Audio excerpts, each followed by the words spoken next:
तुमच्या हक्काचा आवाज आजचा महाराष्ट्र।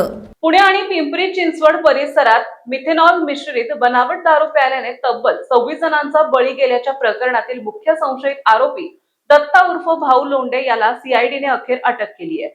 पुणे ग्रामीण पोलिसांच्या पथकाने फरार लोंढेचा माग काढून त्याला ताब्यात घेत सीआयडीच्या स्वाधीन केलंय। मे महिन्याच्या शेवटच्या आठवड्यात पिंपरी चिंचवड मधील फुगेवाडी, दापोडी आणि पुण्यातील हडपसर परिसरात बनावट दारूमुळे ही भीषण दुर्घटना घडली होती। या प्रकरणी गुन्हे दाखल झाल्यापासून मुख्य सूत्रधार दत्ता लोंढे फरार होता।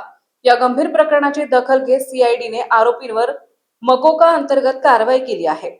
सीआयडीचे प्रमुख सुनील रामानंद यांनी दिलेल्या माहितीनुसार या प्रकरणात आतापर्यंत 15 आरोपींना अटक करण्यात आली असून मुख्य सूत्रधार भाऊ लोंढेच्या अटकेमुळे बनावट दारूंच्या संपूर्ण रॅकेटचा उलगडा होण्याची शक्यता आहे।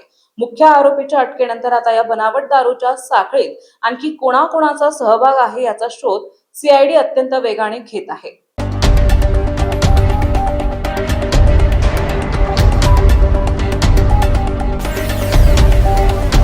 तुमच्या हक्काचा आवाज आजचा महाराष्ट्र।